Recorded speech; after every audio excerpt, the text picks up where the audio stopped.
Longsor di kawasan tambang galian C Gunung Kuda, Cirebon, Jawa Barat, turut menjadi sorotan beberapa media asing. Beberapa media internasional seperti Xinhua hingga Al Jazeera mengungkap keprihatinan mereka atas banyaknya korban baik yang meninggal maupun hilang dalam tragedi longsor tersebut. Xinhua dalam artikelnya At least 7 killed, 12 injured in landslide at Indonesia Quarry memberitakan bahwa sebanyak 12 orang mengalami luka dan 7 orang meninggal akibat longsor Gunung Kuda di Cirebon. Xinhua menyebut saat ini proses evakuasi korban longsor Gunung Kuda Cirebon melibatkan personil Basarnas, polisi, TNI, dan relawan.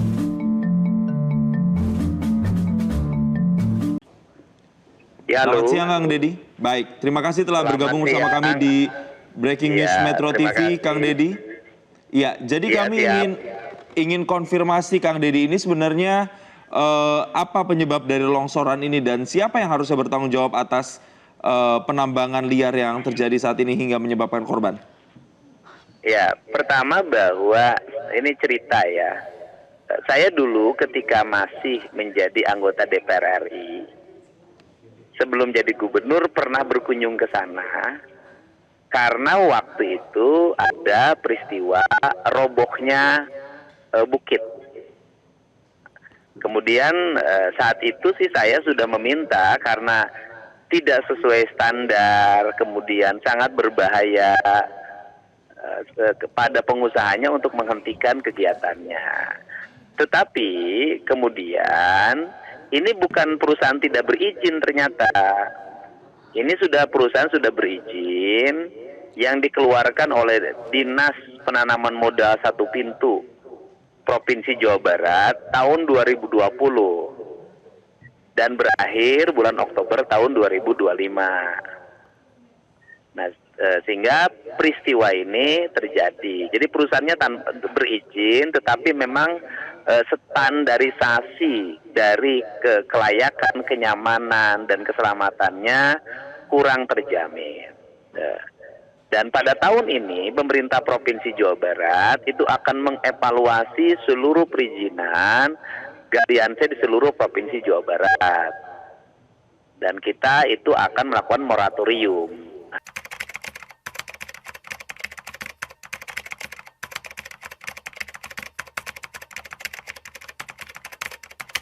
Warahmatullahi wabarakatuh. Waalaikumsalam warahmatullahi wabarakatuh. Selamat malam dan salam sejahtera untuk kita semua. Terima kasih kepada seluruh pihak yang telah hadir pada forum diskusi multi pihak terkait penambangan batu di Kecamatan Duku Puntang, Kabupaten Cirebon. Baik dari pemerintah daerah, perusahaan tambang, warga terdampak, aktivis lingkungan, dan akademisi yang telah hadir. Perlu kita ketahui bahwa kawasan perbukitan di Duku Puntang memiliki potensi batuan yang sangat besar dan telah lama menjadi sumber perekonomian masyarakat. Hal ini membuka banyak sekali lapangan kerja dan memasok material konstruksi. Namun, berkembang pula keluhan, kerusakan jalan, debu, perubahan bentang alam, dan kekhawatiran ketersediaan air. Kondisi ini menimbulkan perbedaan pandangan yang perlu didialogkan bersama pada forum kali ini. Adapun forum kali ini bukan untuk menentukan siapa yang benar atau salah, melainkan untuk memahami bagaimana karakteristik konfliknya, mengidentifikasi kepentingan tiap pihak, mendiskusikan dampak yang dirasakan, dan terakhir untuk merumuskan strategi penyelesaian konflik yang kolaboratif. Kita menggunakan pendekatan partisipatif pada forum kali ini, di mana setiap pihak punya kesempatan yang sama untuk berpendapat dan mengemukakan argumentasinya. Solusi yang baik ini lahir dari mendengarkan dan membangun kesepahaman bersama. Adapun pada forum kali ini memiliki aturan diskusi. Yang pertama, setiap pihak memiliki giliran berbicara yang merata. Yang kedua, setiap pihak harus menghormati pandangan pihak yang lainnya. Dan yang ketiga, kritik boleh diadakan namun harus konstruktif dan tidak menjatuhkan pihak lainnya. Yang keempat, semua pihak harus fokus pada substansi yang ada. Dan terakhir adalah kita fokus untuk mencari titik temu apakah semua peserta sudah setuju dengan aturan yang ada? Setuju. Baik, terima kasih. Forum resmi kita buka. Untuk pemahaman bersama, kami persilakan perwakilan pemerintah daerah untuk memaparkan kondisi kawasan yang ada.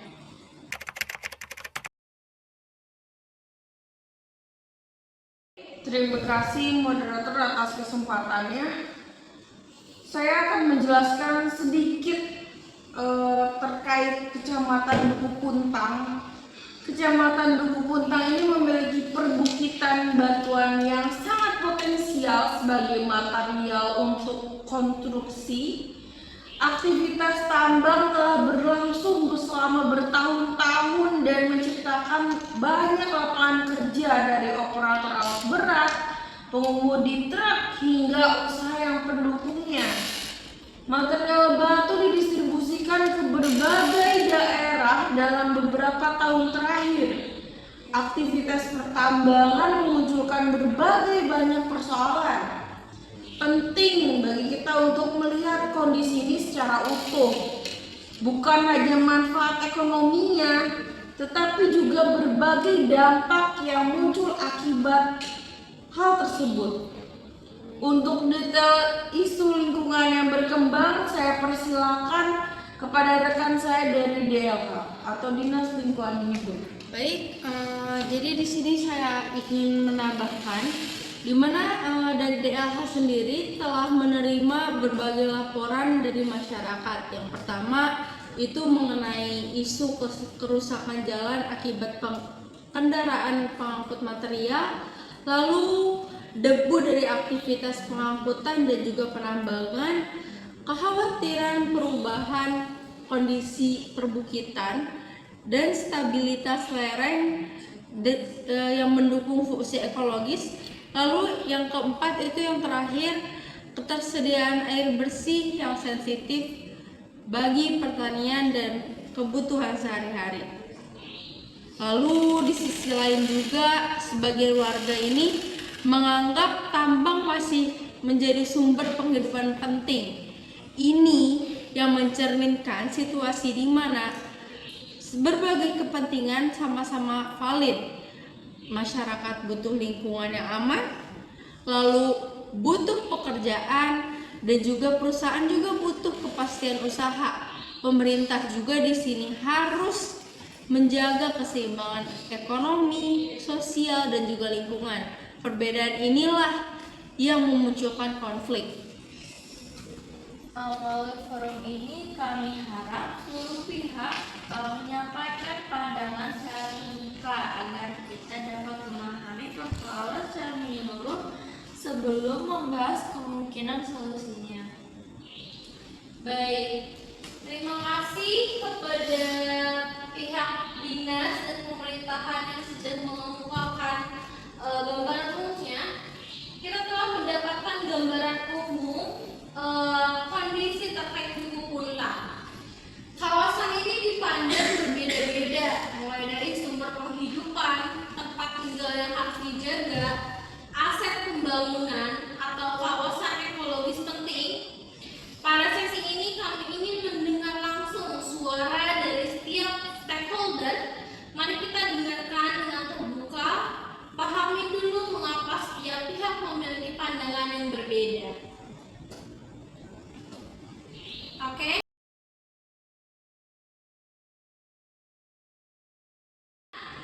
Kita mulai dari perwakilan perusahaan tambang. Dipersilakan kepada perusahaan tambang. Perusahaan kami memahami berbagai keluhan yang berkembang. Namun kami berharap semua pihak melihat tambang secara menyeluruh, bukan hanya dampak negatifnya. Selama bertahun-tahun, kami telah menjadi bagian dari ekonomi Duku Puntang. Kerja, pengemudi, warung makan, bengkel, semuanya merasakan manfaat. Jika tambang ditutup mendadak, dampaknya bukan hanya ke perusahaan, Yang utama kami yaitu kegiatan usaha berjalan legal, aman dan bermanfaat. Kami datang untuk mendengarkan masukan konstruktif. Baik, Bapak dan Ibu, hubungan perusahaan dengan masyarakat memang tidak selalu mulus. Ketika warga mengeluhkan jalan rusak atau berdebu, mereka selalu ingin penanganan yang cepat. Kami memahami akan hal itu. Namun tidak semua bisa diselesaikan secara instan. Perlu adanya komunikasi yang menjadi kunci. Harapan kami sederhana. Dengar langsung dari masyarakat, jelaskan apa yang sudah dan bisa dilakukan ke depannya. Banyak masalah sebenarnya bisa diselesaikan jika ada ruang dialog yang cukup. Saya di sini berbicara sebagai orang yang hidup dari lahan pertanian. Saya lahir di sini dan melihat kawasan ini berubah. Yang paling kami khawatirkan bukan debu, bukan suara kendaraan, melainkan air. Jalan rusak masih bisa diperbaiki, rumah kotor masih bisa dibersihkan. Tapi jikalau sumber air bermasalah, itu menyangkut seluruh kehidupan kami, Bapak Ibu.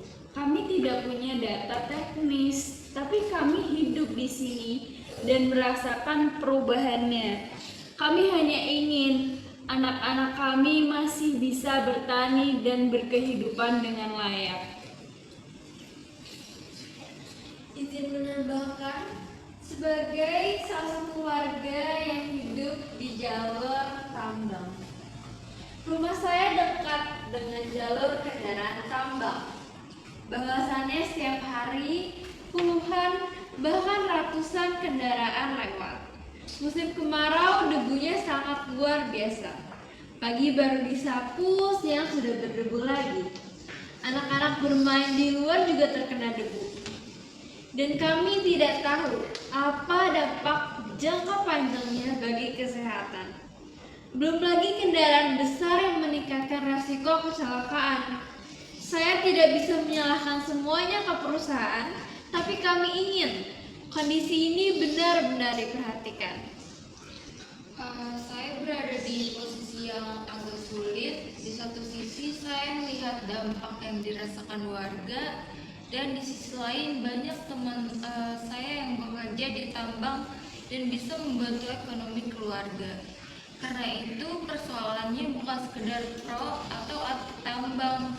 Yang perlu dibahas adalah bagaimana aktivitas tambang memberikan manfaat ekonomi tanpa mengorbankan kualitas hidup masyarakat. Ketika kita berbicara tentang kawasan perbukitan Duku Puntang, kita berbicara tentang bentang alam yang sudah terbentuk selama ribuan tahun. Dalam diskusi ini, yang sering dihitung hanya manfaat ekonomi langsung. Padahal, pegunungan berfungsi sebagai kawasan resapan air, pengatur tata air, habitat flora fauna, dan pelindung kawasan di bawahnya. Fungsi-fungsi ini tidak masuk dalam perhitungan ekonomi. Padahal nilainya itu sangat besar. Pertanyaan kami, apakah ada batas yang jelas mengenai area yang boleh dan tidak boleh ditambang? Ini bukan konflik antara masyarakat versus dengan perusahaan, melainkan antara kebutuhan ekonomi jangka pendek dan keberlanjutan lingkungan jangka panjang. Saya fokus pada isu air. Dalam banyak konflik lingkungan, air selalu menjadi titik paling sensitif karena merupakan kebutuhan dasar. Mandi, memasak, mencuci, dan lain-lain. Ketika warga menyampaikan kekhawatiran soal sumber mata air, itu harus ditanggapi serius. Kami mendorong prinsip kehati-hatian. Jika ada kemungkinan aktivitas mempengaruhi sumber air, pencegahan harus dilakukan sedini mungkin. Jangan tunggu sampai rusak baru bergerak. Keberhasilan pembangunan bukan hanya soal pertumbuhan ekonomi, tapi juga seberapa baik hak-hak dasar masyarakat dilindungi. Persoalan ini menarik karena melibatkan hubungan kompleks antara sistem alam dan aktivitas manusia. Sebagai contoh, perubahan lereng akibat tambang mempengaruhi aliran air, mempengaruhi infiltrasi tanah, berdampak pada mata air. Semuanya terhubung dalam satu sistem penting. Tidak semua tambang otomatis menyebabkan kerusakan yang sama. Besarnya dampak bergantung pada lokasi, metode, skala, dan kualitas pengelolaan. Konflik seperti ini umumnya terjadi ketika manfaat ekonomi dan biaya lingkungan dirasakan kelompok yang berbeda. Yang dibutuhkan bukan hanya pendekatan teknis, tapi juga sosial dan kelembagaan. Saya perwakilan ahli tata ruang, yang mana dari perspektif tata ruang ini adalah konflik pemanfaatan ruang. Fungsi ekonomi berupa tambang, fungsi lingkungan ekologis, dan juga fungsi sosial sebagai tempat tinggal saling bersaing dalam satu kawasan. Masing-masing pihaknya memiliki argumentasi yang rasional. Masalahnya, setiap pihak hanya melihat dari sudut pandangnya sendiri. Kita perlu membangun pemahaman bersama, fungsi apa yang harusnya dipertahankan, area mana yang seharusnya dilindungi, dan area mana yang dapat dimanfaatkan. Tanpa pendekatan integratif, konflik yang sama akan terus berurang. Oke, jangan lupakan ke dampak sosialnya. Ini bukan cuma konflik dari lingkungan dan ekonominya saja. Di suatu desa yang sama bisa muncul pandangan yang berbeda. Karena masyarakat itu bukan cuma kelompok homogen. Coba berhati-hatilah menggunakan istilah masyarakat menginginkan atau masyarakat menolak. Masyarakat yang mana sih maksudnya? Konflik sosial itu memburuk karena komunikasinya itu berkurang.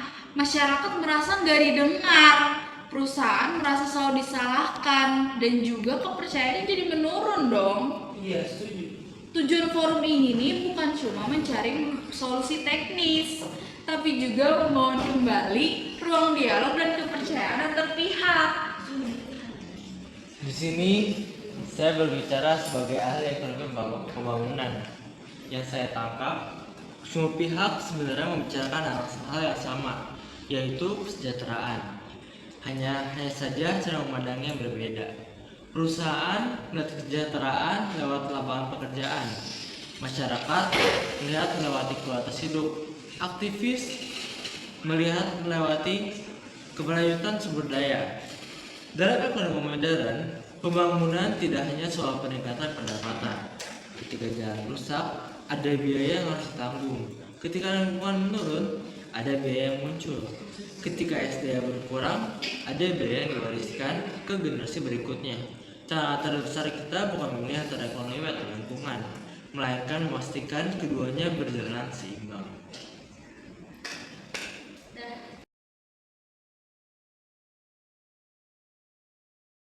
Terima kasih Bapak Ibu. Pada sesi selanjutnya, di forum ini kita akan memasuki diskusi terbuka. Masing-masing dari pihak dipersilakan untuk menanggapi pendapat pihak lain secara langsung. Namun, saya ingatkan kembali agar diskusi tetap tertib dan fokus pada substansi yang ada. Yang pertama, dipersilakan untuk aktivis konservasi. Terima kasih. Perusahaan berkali-kali menyebut kontribusi ekonomi dan legalitas usaha. Tapi ada satu hal penting yang belum dijawab. Sejauh mana kawasan Duku Puntang mampu menampung eksploitasi yang terus berkembang? Bukit dipotong, vegetasi berkurang, lalu lintas kendaraan berat meningkat setiap tahun. Apakah ada batasan jelas mengenai aktivis eksploitasi ini, atau selama material tersedia dan pasar ada, aktivitas akan terus diperluas? Perusahaan kami tidak bekerja sembarangan. Kami memiliki izin resmi, menjalankan prosedur sesuai ketentuan, dan berada dalam pengawasan pemerintah. Jangan sampai muncul kesan bahwa kami merusak kawasan tanpa aturan. itu tidak sesuai kenyataan. Maaf Pak, masyarakat tidak hanya mempertanyakan izin. Yang dipertanyakan adalah apakah aktivitas ini benar-benar aman bagi lingkungan dalam jangka panjang? Kalau bicara jangka panjang, semua harus dikaji berdasarkan data, bukan asumsi atau kekhawatiran semata. Justru karena kami melihat kondisi lapangan, Pak, kami punya alasan konkret untuk khawatir. Mohon tenang, satu-satu dipersilakan kepada Bapak Ibu untuk menyampaikan pendapatnya dengan tenang dan satu persatu agar pendapatnya tetap didengarkan. Sebenarnya kami ingin tanya langsung kepada perusahaan. Apakah pernah dilakukan kajian terbuka mengenai pengaruh aktivitas tambang terhadap sumber mata air masyarakat? Sebenarnya dari perusahaan sendiri sudah memiliki dokumen lingkungan dan kajian sesuai dengan prosedur yang berlaku. Tapi, apakah masyarakat pernah benar-benar dilibatkan untuk memahami isi kajian tersebut? Yang sering terjadi, malah masyarakat hanya diberitahu semuanya aman-aman aja, tanpa mengetahui kondisi sebenarnya. Baik, betul. Bapak Ibu tahu kami bukan ahli lingkungan, tapi kami tinggal di sini setiap hari. Dulu musim kemarau, kondisi air tidak seperti sekarang. Sekarang debit air sering mengecil dan warga harus lebih hemat. Jangan langsung menyimpulkan bahwa semua perubahan itu disebabkan tambang. Perubahan iklim juga terjadi. Musim sekarang berbeda dengan dahulu. Kalau cuma masalah musim, mungkin kami bisa mengerti, Pak. Tapi yang berubah bukan hanya musim, Iya. bukit-bukit di sekitar kami juga berubah. Benar deh. Soal ini bagaimana Pak? Kami yang tinggal di dekat jalan tambang merasakan dampaknya setiap hari. Lagi bersih-bersih, yang sudah berdebu lagi. Anak-anak kena debu kalau main di luar. Belum lagi kendaraan besar yang bikin kami khawatir saat anak-anak menyeberang jalan. Kami memahami keluhan tersebut. Beberapa kali perusahaan melakukan penyiraman jalan dan membantu perbaikannya. Maaf, tapi masyarakat merasa itu belum cukup. Perbaikannya sering sementara. Beberapa bulan juga udah rusak lagi. Oh, benar. Perlu dipahami ya. Terus juga bahwa jalan tersebut bukan hanya digunakan oleh perusahaan tambang. Tapi kendaraan bermuatan puluhan ton itu jelas bukan kendaraan warga biasa, Pak. Benar. Saya rasa kedua pihak ada benarnya. Warga merasakan dampak, tapi banyak warga juga bekerja di tambang. Soalnya bukan sekedar tambang ditutup atau tidak, yang lebih penting bagaimana aktivitasnya itu bisa lebih tertib dan dampaknya itu bisa dikurangi. Baik, mungkin dari pemerintah daerah dapat memberikan tanggapan terkait pengawasan di sekitar kawasan pertambangan tersebut. Bisa dirincikan lebih jelas dari pemerintah daerah? Mungkin dari pemerintah daerah di sini masih terus melakukan pengawasan sesuai kewenangan yang dimiliki. Maaf nih Bu, tapi kami sebagai masyarakat sering merasa pemerintah baru bergerak setelah konfliknya itu membesar. Setuju. Iya, betul. Kadang juga laporan masyarakat lama ditindaklanjuti. Nah, betul itu. Baik. Kami memahami dari kritik semua itu. Namun pengelolaan kawasan seperti ini tuh perlu melibatkan banyak sekali aspek dan tidak bisa diselesaikan secara instan. Justru karena kompleks, pengawasan harus lebih kuat sejak awal. Sebenarnya Pak Bu, yang masyarakat inginkan sebenarnya sederhana. Kepastian bahwa lingkungan tempat kamu hidup itu tetap aman.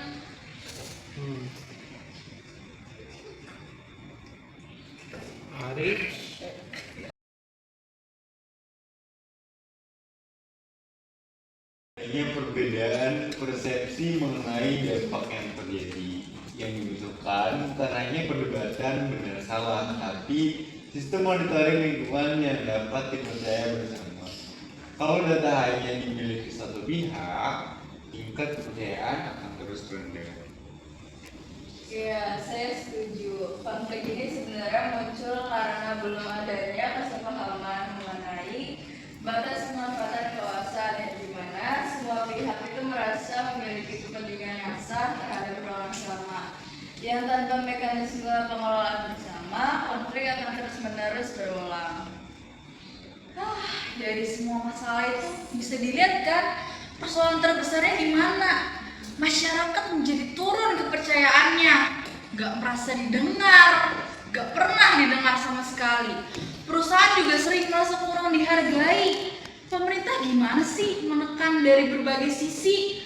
Kalau nggak bisa dikelola, ini bisa berkembang jadi konflik sosial yang bisa jadi lebih besar. Kita juga harus jujur bahwa ketergantungan ekonomi terhadap sektor tambang cukup besar. Solusi yang nantinya dirumuskan tidak bisa hanya melihat satu aspek. Kalau aktivitas ekonomi dibatasi, perlu dipikirkan juga dampaknya terhadap masyarakat yang beratur pada sektor tersebut bagaimana ke depannya. Pak, yang kami takutkan Bapak Ibu yang terhormat ya, kami hanya takut kerusakan lingkungan itu sudah terlalu besar dan pasti tidak bisa dipulihkan. Ditambah lagi, perusahaan terus disalahkan tanpa melihat kontribusi ekonomi yang diberikan. Kami itu tidak membenci perusahaan, Pak, Bu.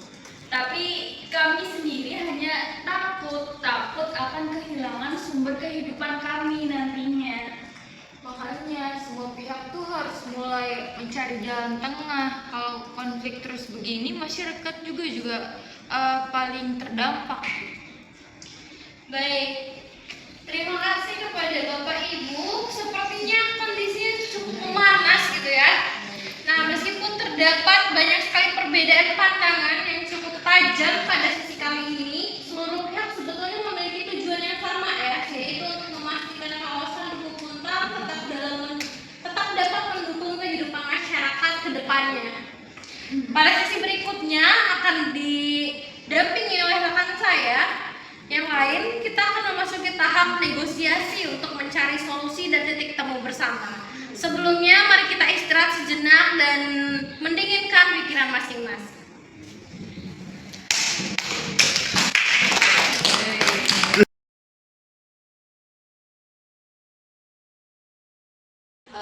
Melakukan sesi diskusi tadi, kita telah mendengar berbagai pandangan dari berbagai pihak. Nah, kalau hanya memaksakan dari satu kepentingan, akan ada pihak lain yang dirugikan. Nah, pada sesi ini kita bergerak satu langkah lebih maju, bukan lagi membahas masalah, tapi mencari kemungkinan, solusi dan juga titik temu. Dalam negosiasi ini, nggak semua pihak mendapat seluruh keinginannya ya, tapi kita cari jalan yang paling realistis untuk dilaksanakan bersama. Oke, baik, mari kita mulai aja dari isu yang paling sering muncul, yaitu dampak aktivitas tambang terhadap masyarakat sekitar. Izin menambahkan, dikarenakan isunya tentang dampak terhadap masyarakat sekitar, saya selaku warga dari jalur tambang ingin mengajukan bahwasannya tuntutan kami ini sebenarnya sederhana, bahwasannya kondisi sehari-hari masyarakat harus diperhatikan lebih serius. Debu dan jalanan adalah hal yang paling langsung kami rasakan. Perusahaan sering baru bergerak saat hanya ada protes, lalu kondisi kembali ditinggalkan lagi seperti semula. Kami akui Bapak dan Ibu masih ada beberapa hal yang belum berjalan secara maksimal. Namun, perusahaan sudah berupaya seperti penyiraman jalan, bantuan perbaikan jalan, dan juga komunikasi dengan aparat desa. Jadi mohon pengertiannya Bapak dan Ibu. Tapi masyarakat merasa dampaknya masih jauh lebih besar dibandingkan penanganannya, Pak. Perusahaan juga menghadapi tantangan operasional. Kadang Masyarakat berharap semua selesai instan, padahal implementasinya tidak mudah.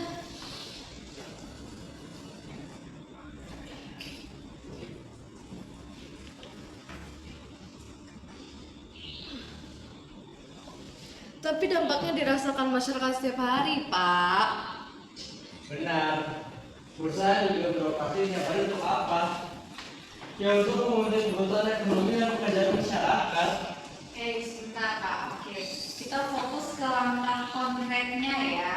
Baik, sekarang sejauh mana nih perusahaan siap untuk melakukan penyesuaian untuk mengurangi debu dan juga kerusakan jalan yang tadi dikeluhkan? Boleh? Untuk masalah penyesuaian untuk mengurangi debu dan kerusakan jalan, dari perusahaan sendiri bisa penyiraman jalannya frekuensinya ditambah, terutama pada musim kemarau, Bapak Ibu. Kalau bisa dilakukan rutin, bukan hanya saat ada keluhan aja dong. Kami bisa mempertimbangkan jadwal yang lebih rutin. Mungkin juga bisa dibuat pengaturan jam kendaraan tambang saat pagi hari anak-anak sekolah dan warga mulai beraktivitas. Intensitas kendaraannya bisa dikurangi agar risiko kecelakaan dan kemacetannya juga berkurang. Pengaturan total mungkin sulit ya, karena berkaitan dengan operasional. Tapi kalau pengaturan intensitas pada jam-jam tertentu, sepertinya ya masih bisa lah. Menurut saya yang penting masyarakat bisa merasa perubahan yang nyata. Oke, mungkin kita bisa mendengar dari isu lingkungan dan juga sumber air nih untuk aktivis air. Silakan. Jadi gini Pak, Bu, perlindungan sumber air ini seharusnya menjadi prioritas utama kita. Ketika air bermasalah, hampir seluruh kehidupan masyarakat akan terdampak dan aktivitas tambang terus berjalan, sementara perlindungan sumber air masih belum jelas. Kami hidup dari air, kalau air berkurang, sawah juga ikut terdampak dan kehidupan kami pun ikut terdampak. Masalah utama saat ini adalah rendahnya kepercayaan terhadap data kondisi lingkungan. Perusahaan punya kajian sendiri, masyarakat punya pengalaman sendiri, aktivis punya kekhawatiran sendiri. Tapi tidak ada sistem pemantauan yang dipahami bersama. Perlu dibentuk sistem monitoring lingkungan bersama, pemantauan kualitas air dan kondisi kawasan secara berkala. Hasilnya dapat diakses seluruh pihak. Menurut saya itu penting. Selama ini masyarakat sering tidak mengetahui kondisi sebenarnya. Kalau monitoring dilakukan secara objektif, sebenarnya perusahaan tidak keberatan. Apakah perusahaan juga siap jika hasil monitoringnya menunjukkan adanya dampak yang serius? Ya kalau ada data valid yang terbukti berkaitan dengan aktivitas kami, ya pasti perusahaan juga akan bertanggung jawab. Aduh, kita juga perlu membahas batas aktivitas tambang, Pak, Bu. Tanpa batas yang jelas, ya sama aja konflik ini itu akan terus berulang. Ya, saya setuju. Memang diperlukan pembagian fungsi ruang yang lebih jelas, di mana area yang dapat dimanfaatkan untuk ekonomi dan juga di mana area yang dapat dilindungi karena fungsi ekologis pentingnya. Baik, pemerintah terbuka terhadap evaluasi pengelolaan kawasan, termasuk kemungkinan pembatasan aktivitas di kawasan tertentu. Nah, mungkin itu bisa menjadi bagian dari pembahasan kita untuk lebih lanjut. Kalau pembahasan dilakukan, kami berharap dilakukan secara bertahap dan berdasarkan kajian yang jelas ya. Masyarakat juga perlu waktu menyesuaikan kalau ada perubahan besar. Ya, tujuan negosiasi sendiri bukan untuk menciptakan guncangan baru, tapi menciptakan transisi yang lebih baik.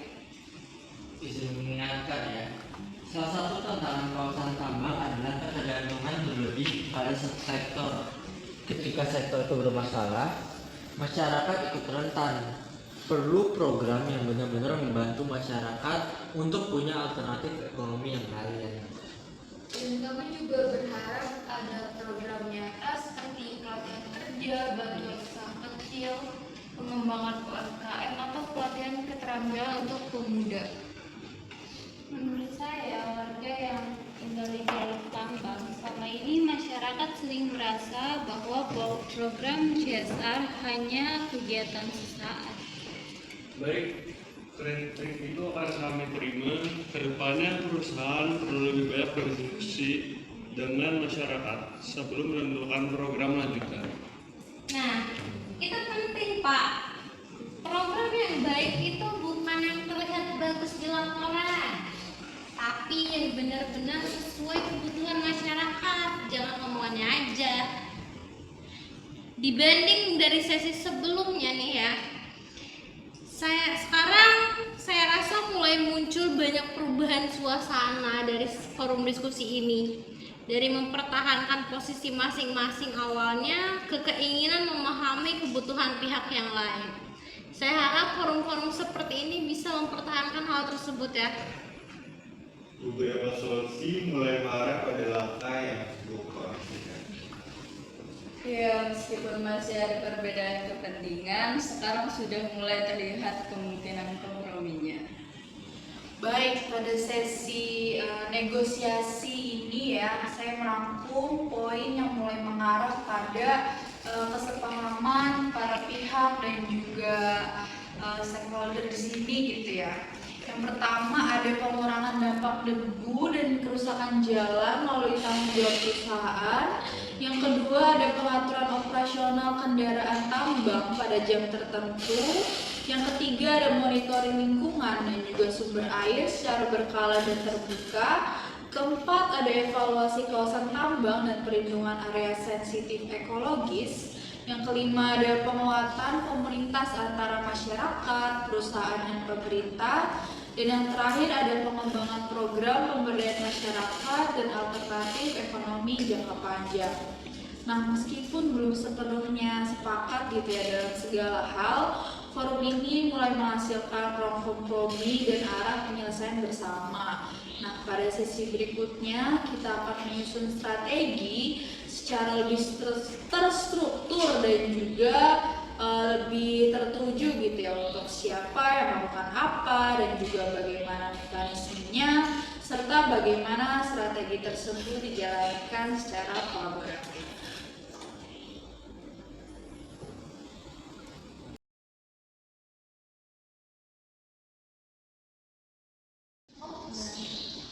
Baik, kembali lagi dengan diskusi yang kami lakukan. Di sini kita memasuki sesi penyusunan strategi bersama. Di sini adalah tahap akhir dari forum ya. Penyusunan strategi ini kita mungkin belum menyelesaikan seluruh perbedaan, tapi juga perlu untuk menghasilkan kesepakatan sebagai langkah awal penyelesaian konflik secara kolaboratif. Nah, di sini ada 5 isu utama yang berulang ya. Yang pertama ada dampak debu dan kerusakan jalan. Kedua ada kekhawatiran terhadap sumber air dan lingkungan. Ketiga ada kurangnya komunikasi antar stakeholder. Keempat ada perlunya pengawasan lebih. Dan kelima ada ketergantungan ekonomi terhadap sektor tambang. Apakah seluruh peserta sepakat bahwa 5 isu ini menjadi prioritas pada pembahasan isu kali ini? Setuju. Baik. Kita masuk ke strategi pertama ya. Untuk dari aspek lingkungan dulu, yaitu strategi pada penguatan pengawasan lingkungan. Strategi yang pertama yang perlu disepakati adalah penguatan pengawasan lingkungan. Hampir semua konflik yang muncul bermuara pada persoalan kepercayaan terhadap kondisi lingkungan.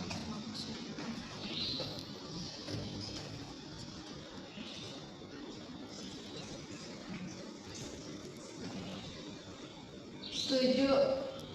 Kami sebagai masyarakat juga perlu mengetahui kondisi lingkungan secara terbuka. Baiklah, perusahaan tidak keberatan apabila dilakukan pemantauan lingkungan secara berkala selama prosesnya objektif. Oke, pemerintah juga dapat memfasilitasi mekanisme pengawasan bersama tersebut. Baik, jika dari dinas dan juga dari aktivis sudah setuju gitu, apakah dapat disepakati bahwa akan dibentuk forum pemantauan lingkungan yang melibatkan pemerintah, perusahaan, masyarakat, dan juga akademisi? Setuju. Baik, berarti bisa kita rumuskan ya. Strategi yang pertama adalah pembentukan tim monitoring lingkungan partisipatif yang melakukan pemantauan kondisi lingkungan dan sumber air secara berkala serta melaporkan hasilnya secara terbuka kepada masyarakat. Baik, karena strategi pada lingkungan sudah tersusun ya, kita masuk ke strategi 2 dari dampak operasionalnya nih, bagaimana mengurangi dampak tersebut. Mungkin dari warganya dulu yang berbicara.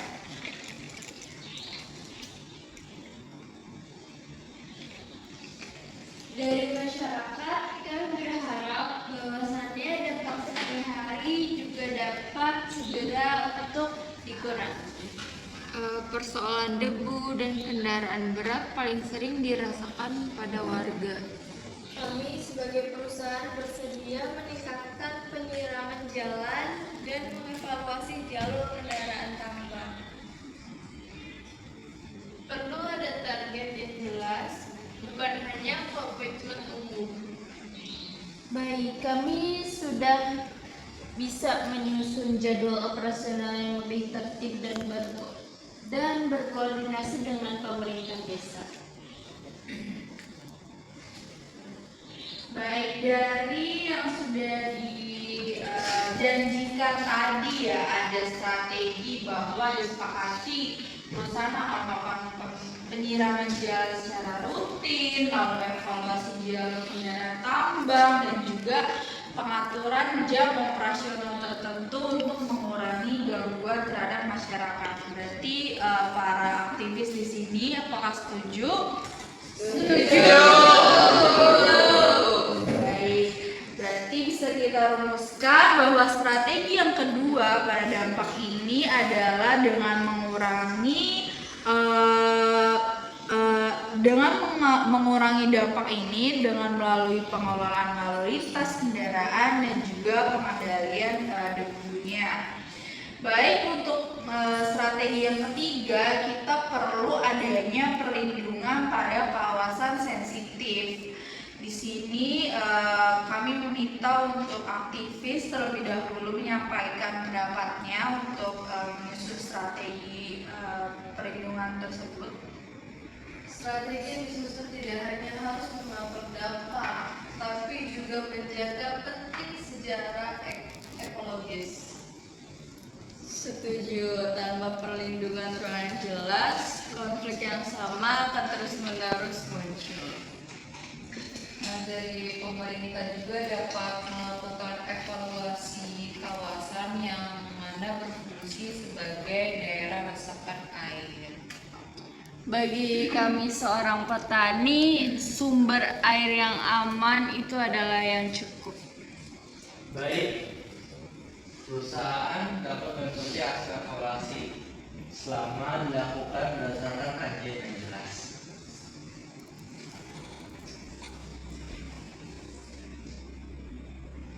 Baik, berarti disepakati bahwa pemerintah akan bersama-sama ya melakukan identifikasi kawasan yang perlu dilindungi sebagai dasar pengelolaan tambang ke depan. Apakah setuju?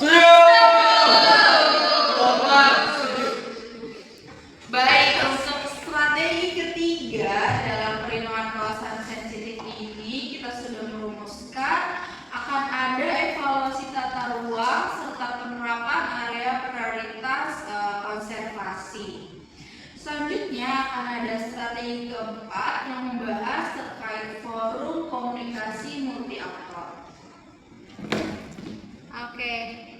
izin berpendapat terlebih dahulu Bapak Ibu.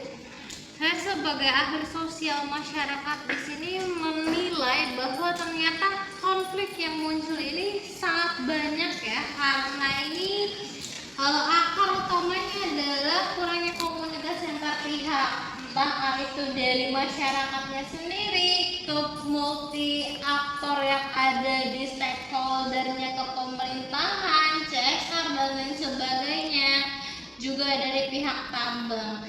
Jadi harapannya ada forum yang mewadahi untuk komunikasi multi aktor ini agar apa? Agar konfliknya ini tidak muncul terus-terusan, begitu Bapak Ibu. Benar. Seringkali masyarakat tidak tahu harus menyampaikan keluhannya kemana. Saya juga setuju. Kadang ketika ada masalah, masyarakat merasa berjalan sendiri. Kami kurang merasakan adanya forum komunikasi multi aktor ini. Kami perusahaan juga membutuhkan wadah komunikasi yang lebih teratur, Pak, Bu.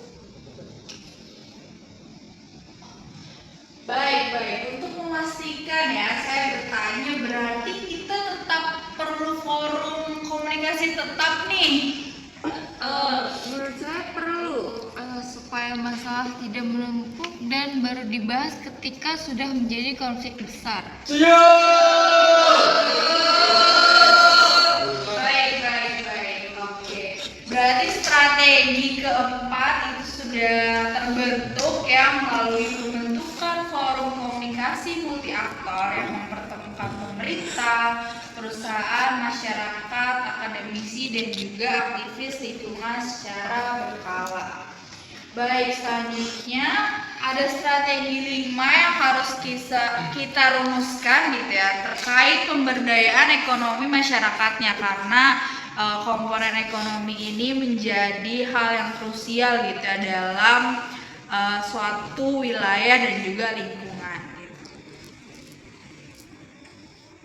Baik, sebagai ahli ekonomi pembangunan, menurut saya masyarakat tidak boleh terlalu bergantung pada satu sektor ekonomi. Perlu adanya program pemberdayaan ekonomi yang lebih berkelanjutan untuk memastikan kesejahteraan masyarakat di lingkungan kami. Itu yang sering kami khawatirkan. Perusahaan sendiri bersedia mendukung program pelatihan dan pengembangan usaha masyarakat. Kalau ada dukungan untuk pertanian dan usaha kecil, tentu akan sangat membantu, Pak. Baik, berarti bisa kita sepakati bahwa perusahaan dan pemerintah akan mendorong program pemberdayaan ekonomi masyarakat sebagai alternatif pendapatan jangka panjang. Apakah benar dan setuju? Oke,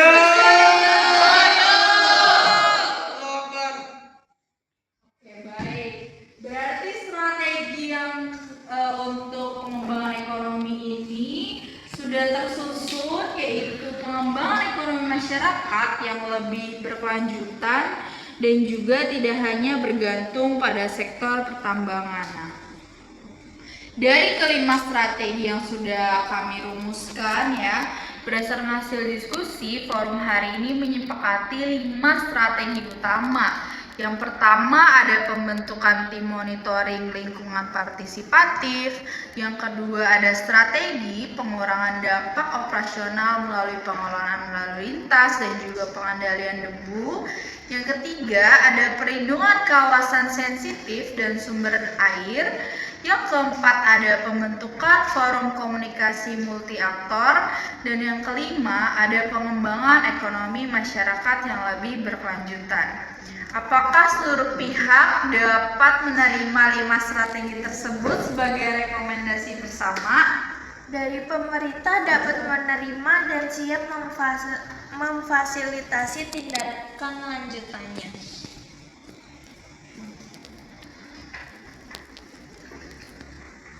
Perusahaan menerima hasil kesepakatan dan siap berpartisipasi dalam pelaksanaannya.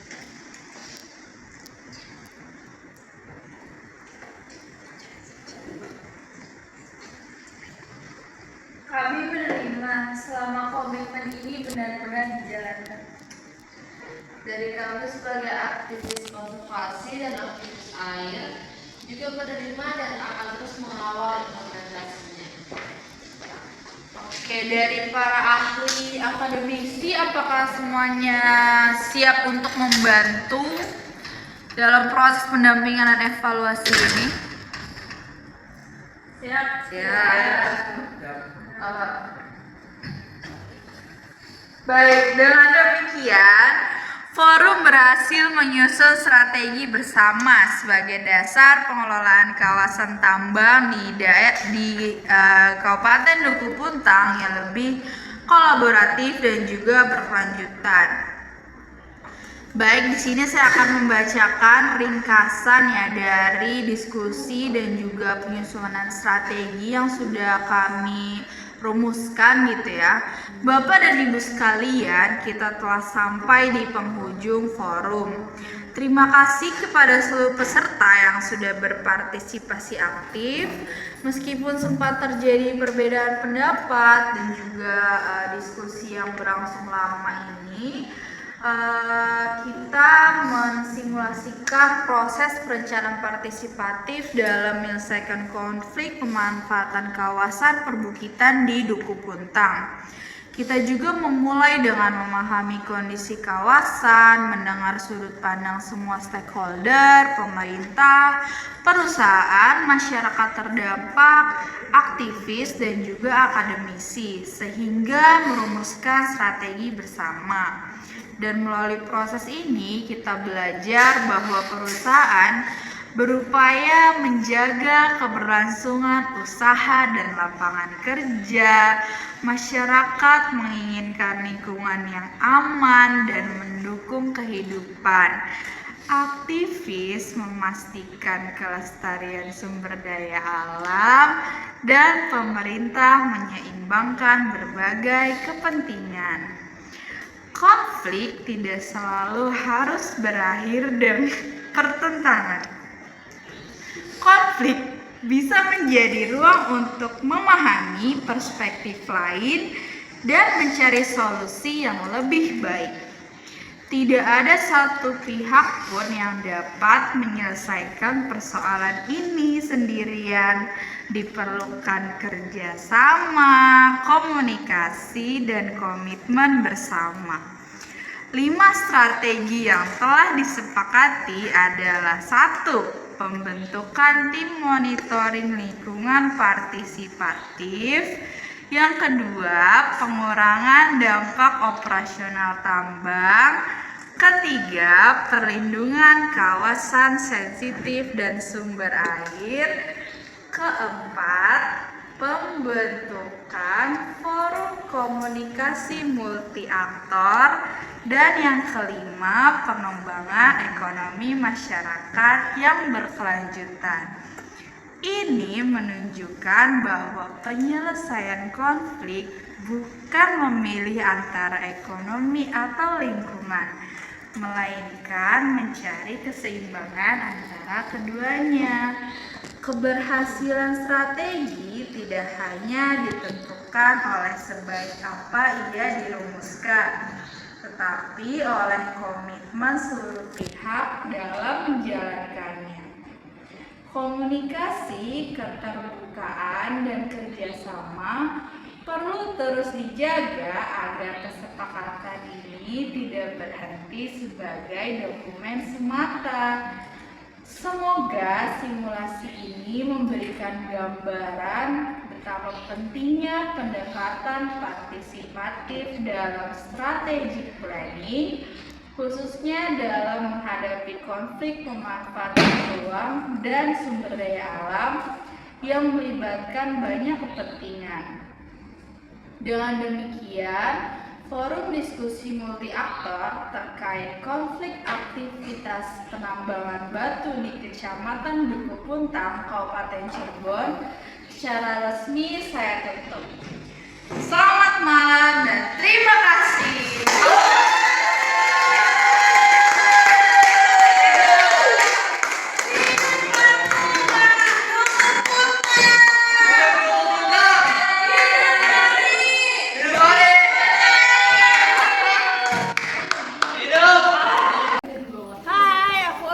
Rapsoli dengan NIM 154231118. Dadah.